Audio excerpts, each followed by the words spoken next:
Hello, everyone. Welcome back to the Covey Wellness Center podcast. I am your host, Sarah Joy Covey, and I am happy to be with you here again. I just absolutely love these conversations that we're having week to week, and I hope that you're finding a lot of great value in them as well. Today, our guest is Sarah Piercy. I'm calling her our in-house copywriter at Covey Wellness Center. I didn't actually check with you, Sarah, to see if that's exactly what we would call I'm you. happy to have that title. Yes. So Sarah does a lot of work for us in our social media, in our show notes for our podcast, in our newsletters, things that we're putting out into the world that have language and copy to write. And so we're super excited that she's here to bring her voice to that. And we collaborate on a lot of that. And there's going to be more of that to come, I'm sure, as we work more together in the future. So I know she's passionate about writing. I know I'm passionate about writing. And we wanted to really have this conversation around writing and mental health. Where is that intersection? Where does the act of writing fit into the support of our mental health? And how can we talk about that in a meaningful way for our listeners? So we have so much. We're going to have a high level overview today. We will not get into all the things. I think there's any one of the things we're chatting about today, we could easily jump into another whole podcast episode on that. And so with that excitement, actually, in prepping for this, we've realized that we might want to build some other webinars or programs or groups. And so if you love what you hear here and you're like, I want more of that, I want to be a part of that, just send us a message through the contact us on the Covey Wellness Center website and say, I listened to that podcast. I'd love to do more integrated work around writing and mental health. I'm open to whatever you've got going, and we'll make sure we get in touch with you when we build something out, because I just have this fire burning now as a result of planning for this.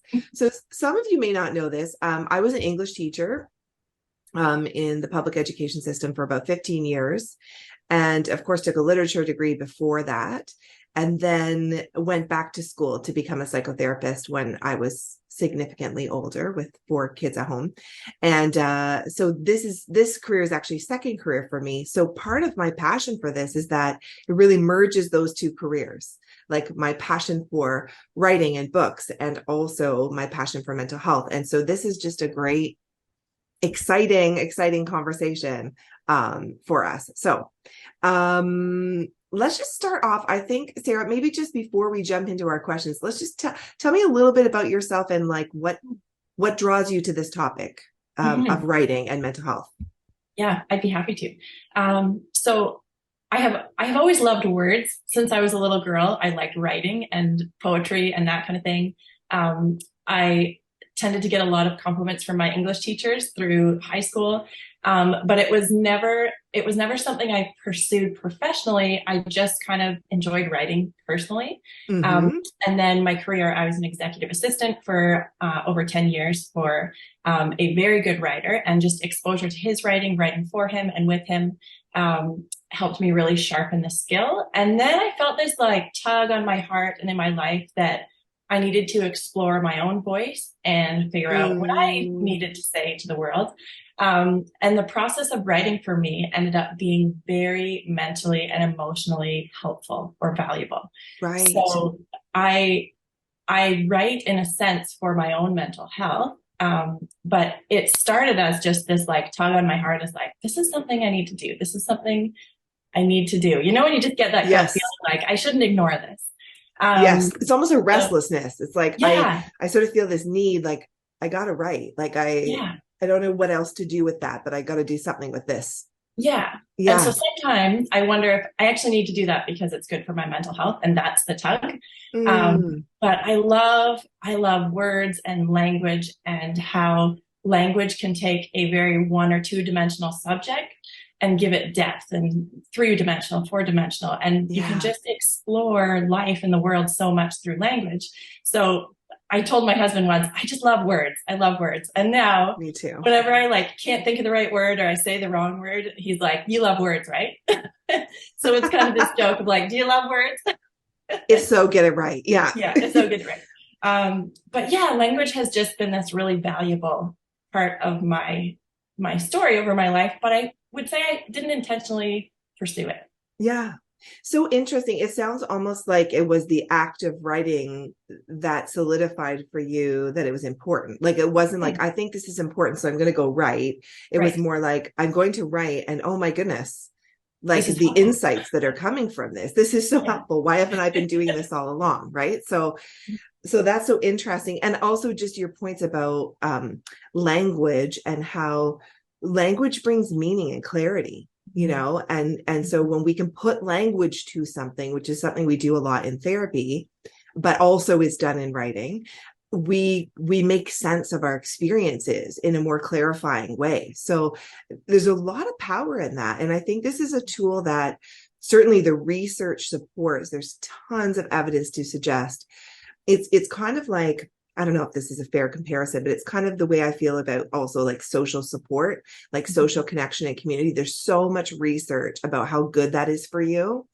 Mhm. Journaling, writing, all different ways of interacting with words and meaning making that way. These are all things that are really, really strong in the research. Like there's high value for you here. Like Yeah. don't miss out on this. And so Yeah.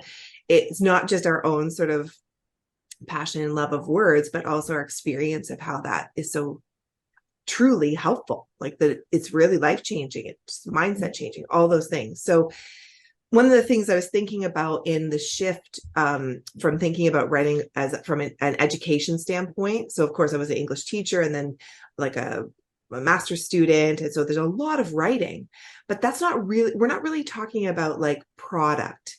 So I just want to say for people who are starting to listen in, if you're like, oh, this isn't for me, I'm not a writer, I don't like to write. This is for everyone. This is not about the products that we produce as writers. Right. So this is about the process that we're allowed to embark on through writing. And the Mhm. writing itself Expressive. is not the point. Hmm. It's the Yeah, expressive writing. This is about expressive right. writing, where that takes us. Right. And it's one tool that anybody can access regardless of their level of sort of writing ability. Mhm. That's not it. So this isn't a conversation, although I would love that conversation as well about writing and being a writer and the writing life. And we're going to bring a few things in from people who are writers who have writing lives and are speaking into that space because of the overlap to mental health.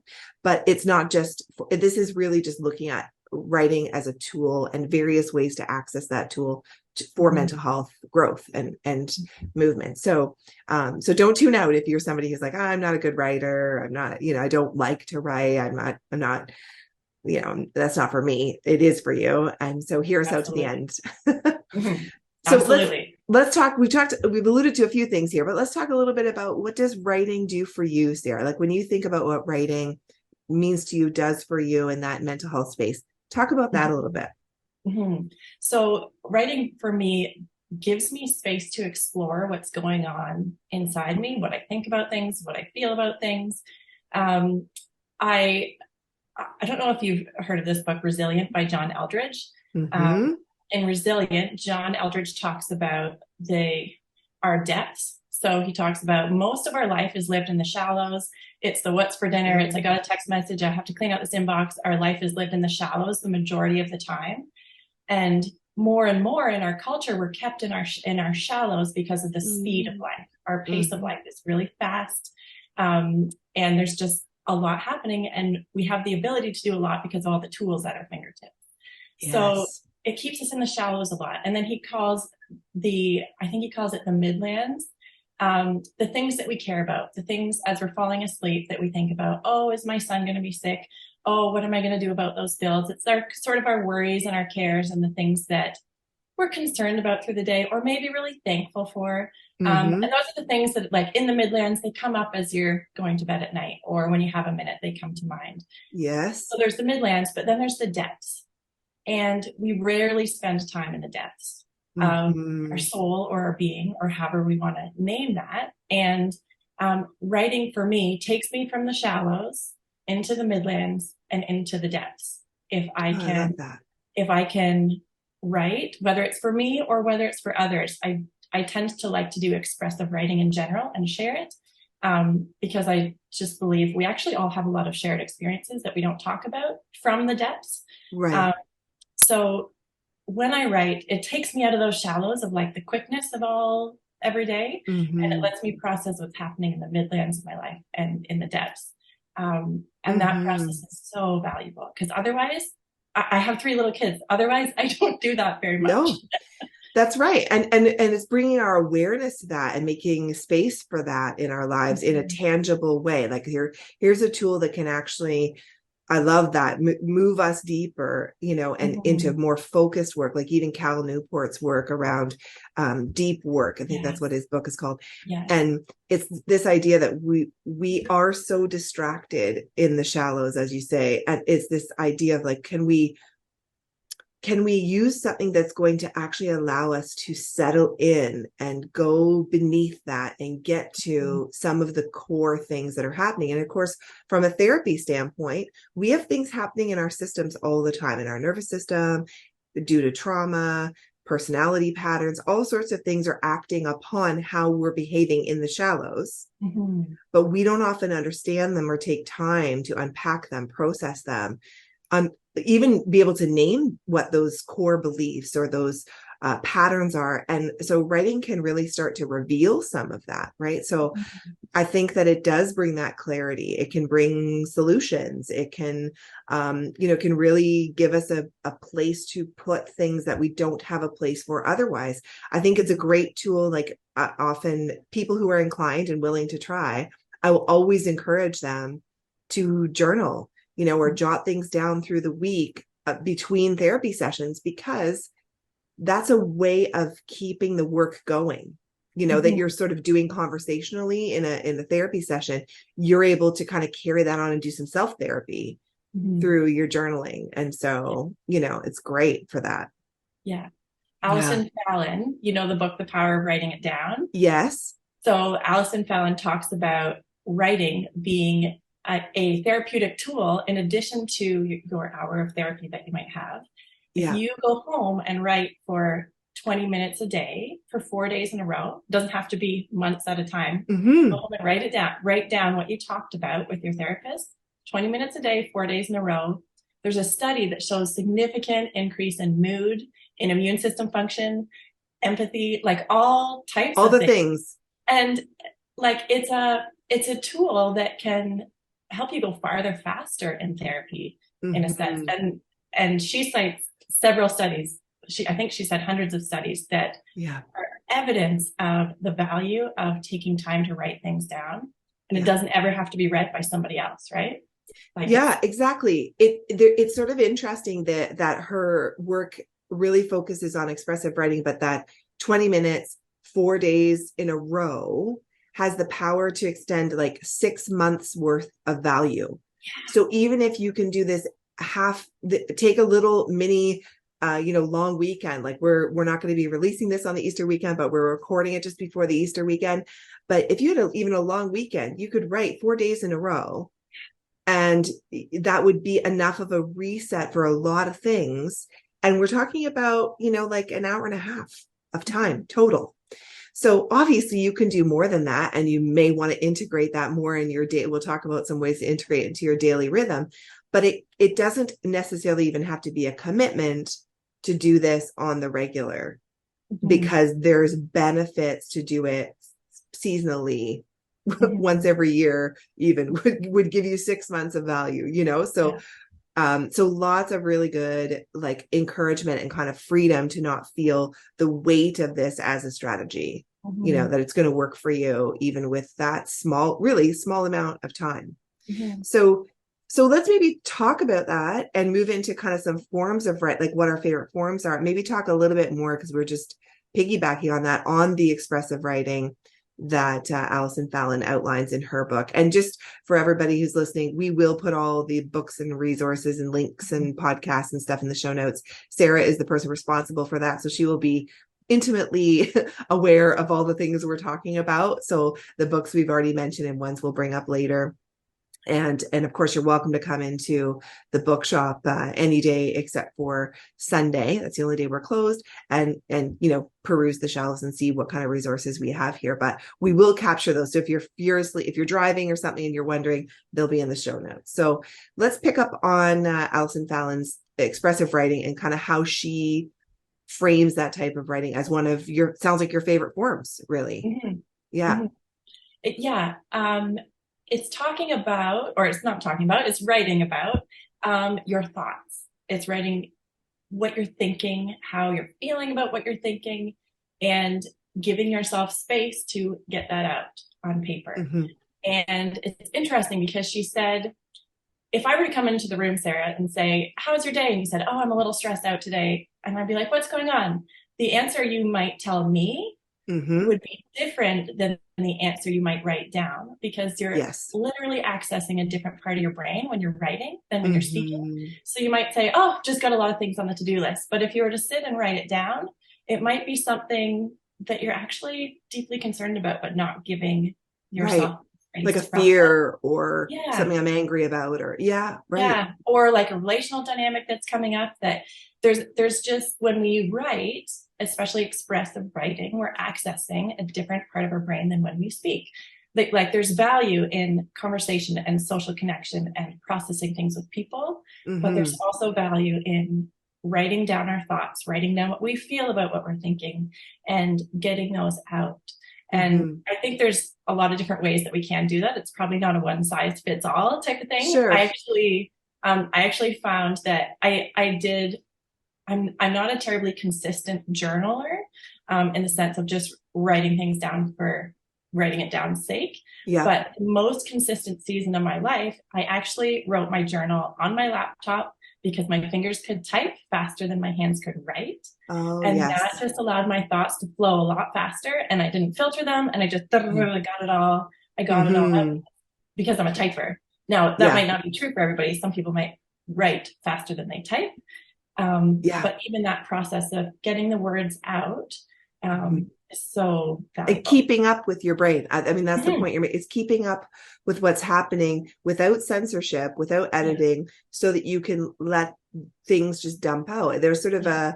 there's an exercise we just simply call a brain dump. Like, Mm-hmm. don't, it doesn't have to be anything. Just put everything on paper that seems to be swirling around. You don't have to make sense of it. You just have to empty it out. And that's Yeah, one strategy that we'll use as a journaling strategy for people. Just empty it out. Just do a brain yeah, dump. yeah, And it can be total nonsense. Again, it's process, not product. It's not yeah, about what you've produced at the end, this yeah, nonsensical, seemingly journal entry list, whatever doodles.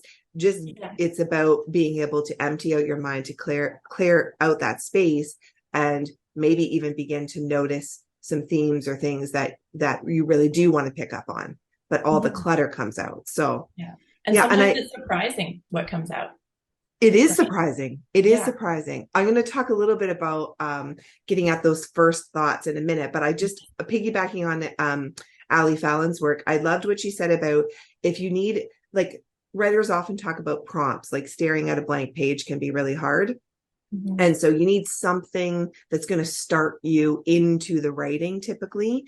And in her, what she was suggesting is that just using questions that you're already kind of asking yourself. So, like, why am I so frustrated with my husband? Yeah. Why do I worry so much about what that person thinks of me? What do I really want out of this job? Like, Mm-hmm. questions that we could articulate and say, like, I am kind of asking myself that question, but I haven't actually explored it. And Mm-hmm. so that's a place where you can begin. And you might start with that question and go off in a totally different tangent that you weren't expecting to come up, but you can use those questions that you're already asking yourself Yeah. as your prompt. And so you're sort of starting where you are, so to speak. What is coming up for me as a stuck point, as a question. There's one thing that I do for my clients, where I'll say to them, if you're stuck and you want to do sort of an emotional audit, you can ask yourself 3 questions. What am I afraid of? What am I ashamed of? And what am I angry about? So Mm-hmm. afraid, ashamed, angry, 3 A's. So you can remember that. And that's a really quick way to just check in, and that'll hit, a lot of things will come out through those lenses of anger and shame and fear.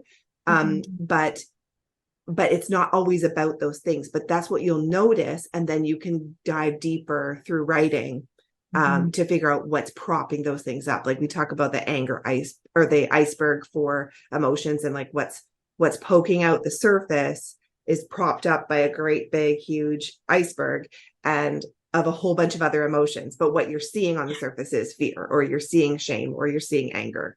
Yeah. So it's a great way through writing. You can do an audit of those three things that usually poke out the surface and see if you can get at what's really going on. That's beautiful. Yeah. So angry, afraid, ashamed. So let's just circle back again. So the expressive writing, do you have other forms of writing that are some of your favorites? Like, are there other kinds of writing that you like to do?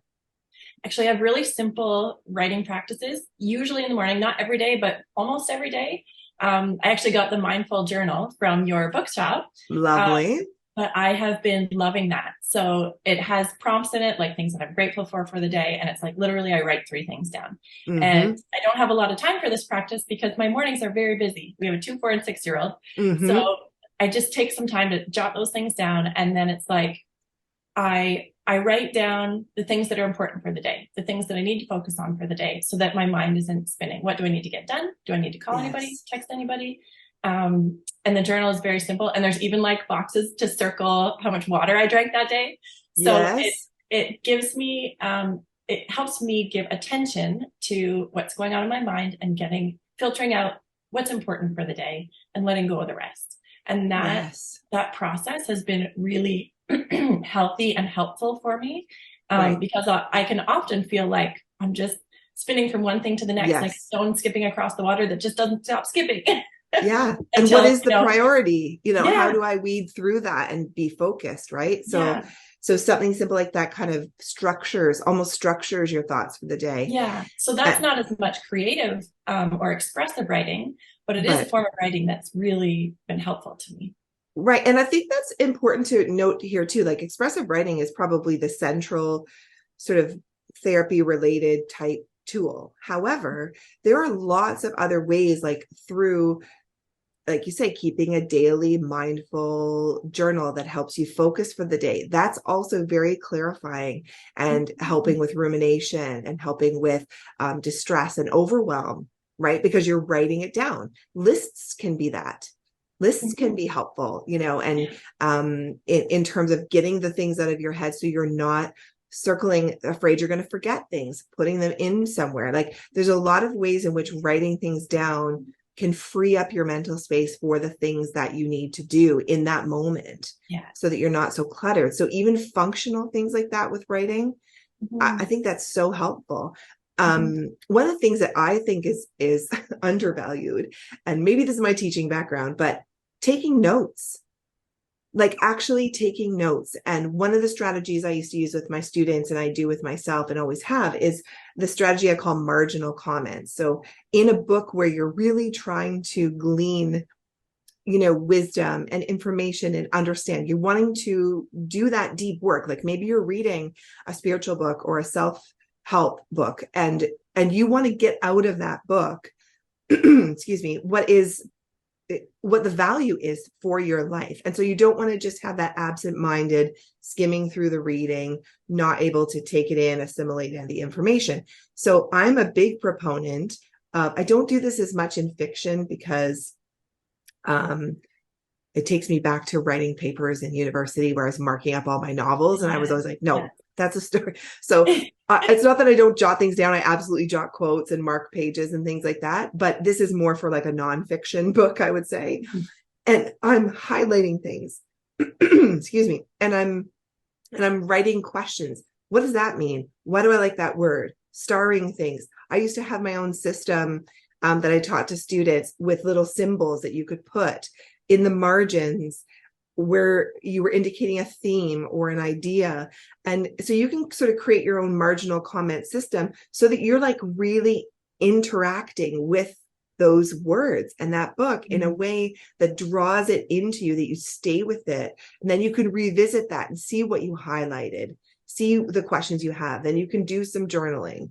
Maybe you're doing that as well as some notes. But I think note taking like really is a lost art, kind of. I think, we're so digitized now too, even not that notes can't be on your computer. Of course they can, but like that experience of working with notes on a page and the kinesthetic action of writing them down, we remember things a lot of times because we do that. Yeah. And so that's a kind of writing I love to do, is taking notes, taking in what I am reading about, thinking about, listening to on a podcast, reading in the scriptures or in another important piece of writing. It's so, to me, that's a really important form of writing that doesn't seem that important, but it really helps me learn. Right. Yeah. Yeah. I used So, to study like that in university. oh, for sure. Note taking was always how I studied, like even rewriting notes. And because the writing helps you process and remember.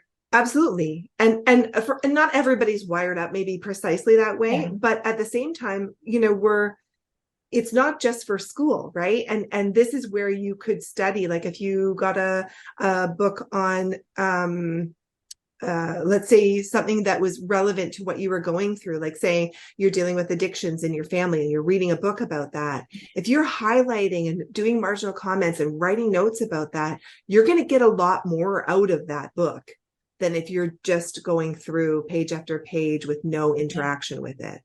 So, I think that's a favorite form of writing for me. I think I probably do note taking more than almost any other kind of writing in terms of consistency. That's sort of big for me. Did you have anything else for that category that you love, Sarah? Another form of writing I love is an expressive writing that is refined enough to share. So I have a blog that is sometimes quiet, it ebbs and flows, depending on seasons of my life, but I have a blog that I will write a blog post that's intended to connect with other people and share something that I'm processing. And the process of actually writing the article is really helpful for me, and it connects me to other people. So it's mostly expressive writing. Like I'm processing what's going on inside of me, what I'm feeling, or like even a question from the depths that someone else might be processing as well. And then I'll share it publicly and see how it connects with people. That's not for everybody. And that could be something as simple as like a little paragraph post on Instagram that might connect with somebody else. But when I write in order to connect with another reader, I love doing that. It takes a little bit more refining, but like the first draft is always like, just what's in there, get it out. Raw, yes. Yeah. And then the process of refining it actually helps me process what I'm thinking and feeling. And it doesn't always end with like a nice bow tied on the top. It's like, I actually don't know the answer to this, but if you don't know either, we're together in that, or we're struggling in this area. And I don't really know how to solve this, but I know I'm not alone and I'm going to persevere. I hope you do too. And it's like, there's not always an answer, but it's the process. And then it's actually connecting with other people too. And I love to do that. Well, I think when we're doing expressive writing, it's a vulnerable kind of writing, right? Like you say, we're going to the depths, but we are also revealing deep things potentially. And so sometimes that is that boldness to share that in some format with the world, whether it's a blog post or even with a friend, there's a sense in which that vulnerability creates a shared humanity. And so it goes into that social connection outcome from writing, if you will. So, and again, that's not the expectation for everyone. I certainly do that too. I'm not so much the expressive writing, but writing so that I can share and pay forward some of those things I've been taking notes on. Right. So through our blog posts at the center, which are all under the resources tab, if people are looking for them, and we write for the local newspaper. And I've written a few articles with some friends on topics I'm passionate about, would love to do more, because it's a way of sharing. It's a way of sharing that and giving back to others through writing as well. Some of maybe the insights that might have been won through writing, like you're saying, it's sort of I do the process for myself and then I pay it forward to the person who might be like me at the start of writing this blog post, or even at the end of writing this blog post, right? So that's exactly it. So great. There's a couple other things, I don't want to cut you off, but there's a couple other things that came to mind for me around this favorite forms of writing. One is morning pages, so Julia Cameron is, I brought some books in for those of you listening. I'll mention the author's name, but those of you watching online, you'll be able to see the cover, just some things. So this is The Artist's Way. So A Oh, Spiritual Path to nice. Higher Creativity. This is a really interesting book with all sorts of prompts and exercises. But it's basically like a self-directed course about accessing creativity. And I did a lot of work with it back in the day, mostly in my first two degrees. But it's so interesting because she talks about how we have to get to first thoughts and how we need to. So she talks about morning pages being when you first wake up, having that expressive writing where you're just whatever is coming up at the beginning of the day gets emptied on the page. And I think she says, like, you write for 3 pages. I think it is, maybe it's 5 pages. I think it's 3 pages or 20 minutes, whatever comes first. And then you're done. But you just have this process of uncluttering first thing in the morning. And then, she talks about kind of mining those pages as part of looking for themes and things like that related to creativity. But I do think there's a lot to be said for what I call those frame the day practices. So morning pages, and you could do that in the evening too. Like what's swirling around in my brain as I'm trying to go to sleep? Let's dump that on the page. What's coming up first thing in the morning? And see if you can start to build some awareness about maybe some themes of things that need to be worked through, or maybe working through them in that actual time. But I know there's a spiritual practice called the Examine, which looks at the beginning of your day and the end of your day and asks you to do some forward thinking and some reflection. And so some of the things we've shared are kind of in that vein of like, what are we doing in the first to look ahead to our day and set our intentions? And what are we doing to close out the day? Because our minds are active in both those parts, right? Beginning and the end of our day. And so how do we capture that? So that's kind of a neat couple of ideas. And then I have a really favorite one, which I won't go into total detail here.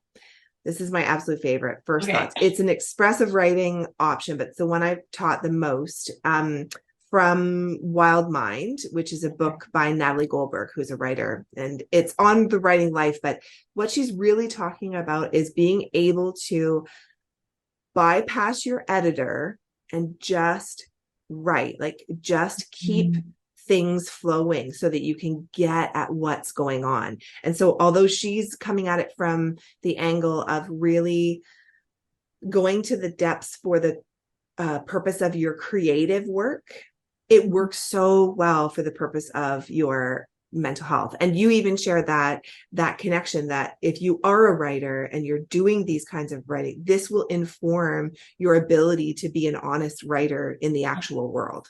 Yeah. So it's not that they're not linked, but for some people, it doesn't go beyond their own practice of it for their own mental health. But for those of us who do like to write, this improves our ability to write elsewhere, because we're doing the work.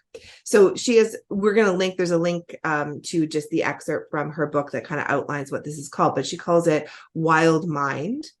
And there's 7 rules. I'll very, very quickly go through them just to give people an idea, but this is something that you could work on and do with more detail and regularity. But you basically set a time that you're going to write, like literally set a timer. 2 minutes to 20 minutes is kind of the thing, but it doesn't have to be a long amount of time. And then you choose a prompt, and the prompt is usually the most simple ones are I think or I feel. It's just the starting words. Yeah. My favorite one is the truth is. So I'll use that as the example. The truth is. So that's my prompt. That's the start. And so the first rule is keep your hand moving. Now, if you're a typer, this would be keep your fingers going. Typing, for me, I'm still like a sort of pen to paper for processing. I feel like that tactile for me really works, although it's very messy. My penmanship is terrible. So keep your hand. That's okay. It doesn't matter. I mean, sometimes I'm like, what did I write there? I can't read it, but something came out that needed to come out. Yeah. But keeping your hand moving. So the idea with this is you literally write the words of your prompt over and over until you get into a thought. And then if you're sort of disrupted in the flow, you go back to the prompt. So you might have half a page of the truth is, the truth is, the truth is, the truth is, the truth is. And then finally there's a finishing to that. And then you're writing in a flow on that thing. And then maybe you get stumped again, but before you let yourself sort of stop, You just go back to the prompt. The truth is, the truth is, the truth is, until you get into the other thing. It might come for you. The truth is this, the truth is this, like, but it's an anchor point that keeps your hand moving. And it allows, so she envisions that your writing hand, whatever your hand, I'm right-handed, so my writing hand is my right hand and my editor is my left hand. You don't want the editor to ever come and stop your right hand. You've got to keep it moving. So so keep your hand moving, using the prompt, going back to that over and over for the time that you've set. Literally 2 minutes works for this, but you can sort of build up your practice for how much time you have, but everybody has 2 minutes. And then she says lose control. So the second one is lose control. So it's like, no one's judging you. Do not try and control this. This is just roll. Be specific is her other thing. So try to use the words that actually capture it as much as you can. So even if you say like, I'm feeling sad, that's fine. But then can you say sad, like I'm devastated, actually, I'm disappointed, I'm like, can you, as specific as you can be, you don't scratch it out what you said, you just keep trying to specify and go deeper into that. Don't think is the other one, which is an interesting thing to say, but this is the idea of like you're sticking with your first thoughts. You're not editing whatever's coming out, even if it sounds like nonsense. That's not the point. The point is to not edit yourself, to not censor yourself. So you're not thinking about what you're writing, you're just writing. And that leads to 5, which is, it doesn't matter about spelling, punctuation, grammar. I would add penmanship. Doesn't matter. Right? So you're just rolling. Don't let that interrupt you. It's all about the flow for this one. Number 6 is you're free to write the worst junk in the world. So it's like this, you are not judging the quality of this. You're just getting into the practice of writing and accessing first thoughts. And then her 7th point is go for the jugular. And so that's based on whatever is coming up when you're writing, you write about it and you let it out. And it doesn't matter if it's what you thought you were going to start writing about, or if it has nothing to do with the first part of what, maybe the first 5 minutes of your 10-minute timed writer about something entirely different. And then you get to the thing and it comes up. And so she says, Hemingway said, write hard and clear about what hurts. And so that's it's like, go there. Don't be afraid. This is a safe place to let that come forward. And just on that note, from a therapy side of things, therapy or writing, well, and therapy too, but writing can be very vulnerable, like we were talking about. And so it might make a lot of sense for you to be trying these in conjunction with doing some therapeutic work, because things could come up in trying some of these things that actually are really hard to manage on your own. Traumas could emerge, woundedness can emerge. It could be emotionally disruptive for you. And depending on how strong your tools are for self-regulation and emotional regulation, you may need some support. There might be a resistance in you to say, when you say go for the jugular, like that's terrifying to me. Don't want to do that. Right. That might be an indication that you're maybe not ready for that level, and you want to build some tools and have some support in therapy so that you can build a tolerance to go there, but be mindful of what is comfortable. So I just want to make that sort of disclaimer too, that not everyone is in a safe place to go as deep into these topics. And you do need to, we want you to be bold. We want you to be vulnerable. That is where the work is, but it's also okay if you have to step back from something to listen to your body or to what's happening, or work with a therapist to gently go into these spaces.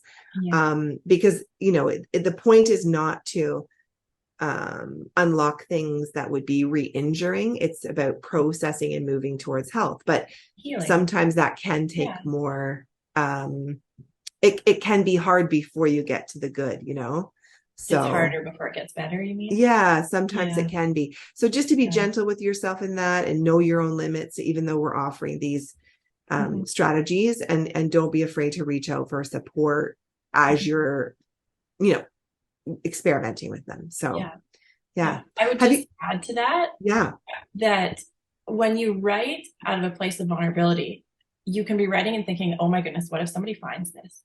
And Right. you don't want somebody to find the words that you've written. Burn the book. There's Right. literal burn books. Burn. Make That's it right. disappear. There are Like, journals like burn this journal, and yes. yeah. And that So, could be very cathartic, right? yeah, Like as yeah, well. It's like I've done the processing. It's not about the product. yeah, We're just we're just getting through this, and now it's time for me to throw that into yeah, the bonfire, right? yes, yeah, And that, yeah, absolutely. Yeah, it's not necessarily about maintaining the record of that. exactly. With timed writing, the wild mind, I usually would do a timed write and then go back through after and highlight maybe 3 or 4 things. Then I'd recopy them somewhere else, and then I'm done with that. Like maybe there's 3 points that came forward that I want to kind of remember, Mhm. from the process of doing that writing. Have you ever tried something like that with the prompt like I that? have never actually burned a journal, Have you but ever I do. done wild mind writing? Like, was that familiar to No, you? Oh my no, God. this is when you're talking about it, I'm like, oh, this is amazing. I want to do that this weekend. I know we're gonna bring in her book too, and there'll be a link to the section from her book on this particularly. Yeah, Again, I've found it to be one of those things that's come from the writing life creative side of it, but the yeah, intersection is so profound. I used to do time writes with my students, and it was amazing what would come wow. up in classes, and some of my clients are trying this, and like it's just, again, it's so, like you were saying earlier, sometimes what we think is not necessarily an untrue answer, is just in the shallows. Mhm. Then when we sit down and write, we're like, oh, there's a deeper answer here. And I Yeah, didn't know it until I saw it there on the page, till yeah, it came out. So yeah, yeah, it's such a great tool. And again, there's more to it. I've been very like quick to go through that, but it is because it's one of my favorite tools. I think it's so yeah, that's great. amazing. I'm Yeah. looking forward to trying that. Yeah. Awesome. Okay, let's talk a little bit about how people, we've alluded to this already with expressive writing, and the 20 minutes a day, 4 days a week, really writing about those places that are those questions that are coming up. But how can people access the power of writing? Are there other things we haven't already talked Hmm. about? Hmm. Because I know we've alluded to some of these already. We've talked about, Yeah, clarifying things, organizational ways of writing that are helpful yeah, for focus and direction, that kind of thing. yeah. We I really think the biggest thing is just to start. Like, Yeah, set aside start expectations. somewhere. Yeah, set aside anything you think or don't think or feel about your grammar and writing and language.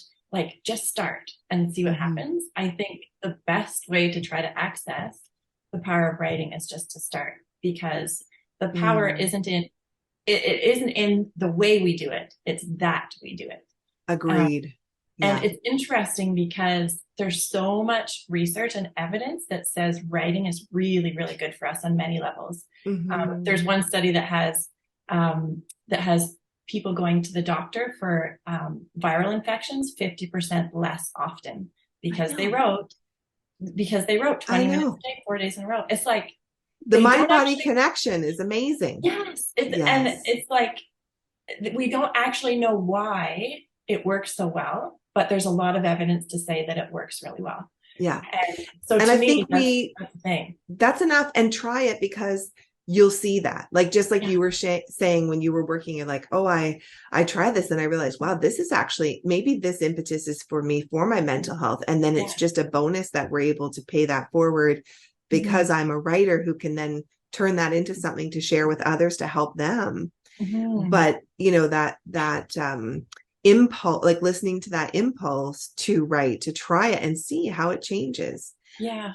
I know the expression for exercise that we say is, the exercise that's right for you is the exercise that you'll do. Oh, I like that. So it's the writing that's right for you is the writing that you'll do. Find the Yeah, writing, that you that can help you get started, and that will like, prompts are important, and I'll talk a little bit about some resources that'll be like that just before we wrap up. But I do think that it's just about saying, this is something that I want as part of my self-care Yeah. mental health support toolkit, right? Really Mhm. overall health support, like you're saying, with Yeah. those pieces. Mhm. Um, the one thing that came to mind for this was like letter writing. Like in therapy, there's a lot of times where letter writing can be very helpful. So writing Mhm. a letter to your future self, or writing a letter to that inner child. What did to reparent, what did that child need to hear that they didn't hear when they were little, little Sarah, who's 7 years old, kind of thing. Yeah. um, or to someone who was like a lost loved one, or a relationship where you didn't get closure. Like these are letters that you may never give, but there's Mhm. in Gestalt therapy, there's the concept of the empty chair, and like speaking to an empty chair as if the person that's no longer in that chair, so this is the letter writing version of that. Like, what are the things that need to be said that weren't said? What would I say if you were still here? What are the questions I Mhm. want to ask you? And really directing that letter. It could also be a letter to God, you Yeah. know? So I think like really addressing a letter that's like a conversation, that can be a neat activity as well, that could be very therapeutically helpful. Yeah. Yeah. Yeah. Actually, on my 30th birthday, I did a letter writing practice that ended up being so beautiful for me. On my 30th birthday, I wanted to like mark the milestone some way. Mm-hmm. So Mm-hmm. I selected 30 people that had made an impact in my life somewhere along the way. And Yes. like I found my third grade teacher's mailing address and I wrote Oh, him a letter and I thanked him for the influence he had in my life and I mailed it to him and I did that for 30 people. And that wow. left me so full of gratitude that it was Yes. like bursting. I was just so thankful. And it was the process of writing those letters Yeah, that brought me to that. And that was as much for me as it was for somebody else in the end. I that's thought I right. was doing it for other people and it turned out to be so helpful and Yeah. beautiful for me. Yeah, absolutely. That's such a great, and that also reminds us that with gratitude, I have a blog post where I talk about this, but really gratitude, the more detail we can give, the more we can stay with that gratitude. Mm-hmm. So writing a letter where you're remembering things and you're Mm-hmm. giving detail and providing that rather than just saying, I'm thankful for my third grade teacher.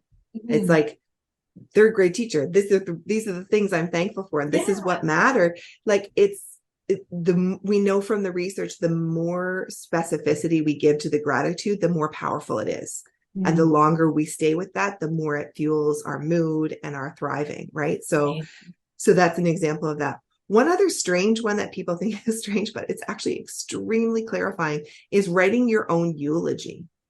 So Really? Tell me actually, more about that. so this comes from logotherapy, so from a lot of Viktor Frankl's work, Okay. who wrote Man's Search for Meaning. And I won't get into all of the background because we won't have time for that today, but it's this idea of, because there's an expression called memento mori. I think it's Latin, memento Okay. mori, which is like remember your death. It's often used in like spiritual practice.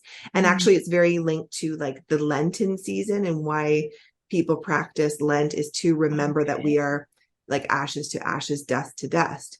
And the concept is that if we remember not in a morbid kind of way, but in a life is but a vapor and nobody gets out of here alive kind of way, Mm-hmm. then when we have our death before us, when we remember our death, we know how to live. So Mm-hmm. when we write our eulogy, we realize, oh, I'm not going to write about how much was in my bank account. I'm not Mm-hmm. going to write about what do I want people to say about me when I'm gone. It's very clarifying as to what you actually want your legacy in life to be about. Mm-hmm. Not that actually that eulogy would Beautiful. be read, but it's just a way of saying, like, how do I get the perspective on what actually are my priorities? Yeah. And writing that eulogy can bring that crystallizing clarity. It's similar to capturing and writing the feeling you have when you go to the funeral of a loved one, Mm-hmm. because you're so close to death, and Mm-hmm. then you remember them and you think about what their life was about. And sometimes that's very powerful and meaningful, and sometimes it's very sad Mm-hmm. because maybe they haven't lived well, or Mm-hmm. maybe their funeral was not well attended because they didn't have the things that mattered in life to make these profound relationships and connections. And it's Mhm. very sobering, right? So there's this Right. power in that. It's very directive. Like you really, when you think about it from that perspective, you're like, oh, this is what really matters. And Yeah. that crystallizing kind of that happens. Yeah. So that's kind of an interesting one. Yeah. That's beautiful. So we talked a little bit about if you're not a writer, this is still for you, that it's not Yeah. about the writing and process. So we were going to do a little bit on that question, but I think we'll just move to our final question because we've already kind of highlighted on that. Is there anything else you'd want to say to somebody who's not a writer? I mean, we talked about just get started, find the thing that works for you. Yeah. I would say just take a 4-day challenge. See what 4-day happens in 4 challenge. days, 20 minutes a day. That's It's right. not a big, long life overhaul. It's 20 minutes Yeah. a day, and it could make a huge difference. Yes, absolutely. And we'll link in the show notes a conversation in a podcast with Carrie Newhoff talking to Allison Fallon Yeah. that outlines that in more detail. So if you are keen to take that 4-day, 20 minutes a day process writing, not product writing challenge, then you'll be able to use that as maybe a little help to get flesh that out a little bit more. Yeah, that's great.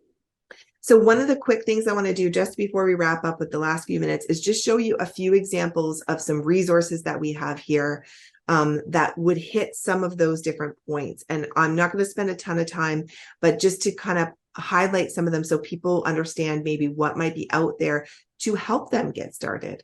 So a couple of things that really I think of when people want to get started are guided journals. So it's not a blank page. So we have some really beautiful ones. Like this one is called Start Where You Are. Love it. And it's like, and this is a great gifting one too, but it's just beautiful. There's charts, there's prompts, it's just gorgeous. There's some pages that are, open. It's just going to help you literally start where you are. If you're wanting to start, that's a great one. For someone who's really into mindfulness and time in nature, I love this one. It's called Wild Calm. Oh, beautiful. Forest bathing. It's gorgeous. And it's got, again, spaces for you to fill out. Sections that have prompts and things to reflect on and space to do it. So these kinds of journals, they're very helpful for the hesitant writer because I don't know where to begin. We'll begin with answering these questions. You don't have to come up with that. You don't have to feel like you have to figure that out to get started. Just start where you are. There's a couple other ones here. The Next Right Thing guided journal is a particular journaling strategy from Emily Freeman. We're actually going to do, Tanya and I will be doing a podcast on the next right thing as a concept, idea, and resource. She's very passionate about it. But again, a guided journal. Sorry, the screen is probably not showing that. Oh, nice. There's other ones that are more around like contentment and gratitude. You mentioned the mindfulness productivity planner journals. There's some really great stuff where we have, like, there's workbooks. So and workbooks are another thing that, again, it's intentional that there's a writing aspect to the workbook. Like, don't discount working through a workbook or a study guide, because the writing actually, again, just like I was talking about, assimilates that learning, brings about insight. So we have things like Sacred Enneagram and the workbook that goes along with that, or like this, I'm into the Enneagram. If you don't know that already, you haven't been around here very often. Like on Story of You, and then he's got a workbook to go with that. So there's lots of like companion stuff if you're like, I'd like to kind of go that more study route to help activate that writing. And then we have lots and lots of like actual mental health workbooks that are based in research that will walk you through activities, and often they are writing activities, right? So these are just a few. We have tons. This one's Self-Compassion for Teens, Traumatic Stress Recovery Workbook, Don't Believe Everything You Feel, with all sorts of, so there's lots of guided therapeutic supports in them. And one element of those is writing. In almost all of these cases, there's spaces for you to be writing and engaging with your mental health through writing. And then, of course, we have beautiful, just plain gorgeous books And I thought this would be a nice one for those of you not listening, or sorry, not watching this and listening to the audio. This one says, "Today is my day." So that, and just nice blank pages. We have all sorts of beautiful like journals, and that can be inspiring. Just to get a new journal in, like, I'm going to use this journal and get started. So, and that's just a very short overview. Like, we've really curated a beautiful lot of resources for you in shop. And we're going to bring in a few more of those books that we don't have yet. They're coming in related to this talk. So they should be here by the time this goes out so that you can access those. Okay. Wow. I feel like we could have gone on for 2 more hours so easily, Sarah. This is such an exciting topic for me, and I am super excited. So just a reminder that if you would love more on this topic, another webinar or workshop or course or group related to writing and mental health, just reach out to us at Covey Wellness Center and let us know that, because if there's enough interest, we can certainly put something together, and we're pretty passionate about it.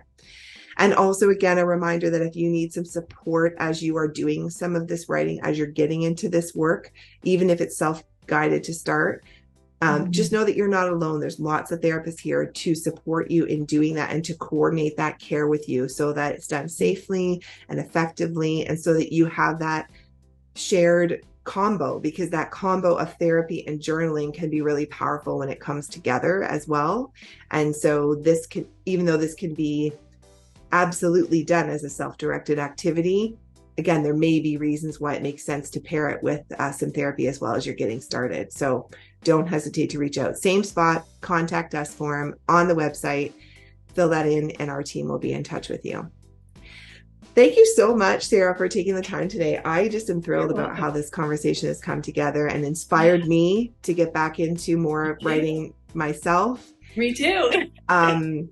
There's going to be a huge list of resources because we've pulled so many things and we're so excited about all the things. But this won't be our last conversation on this topic. Any final thoughts before we wrap up?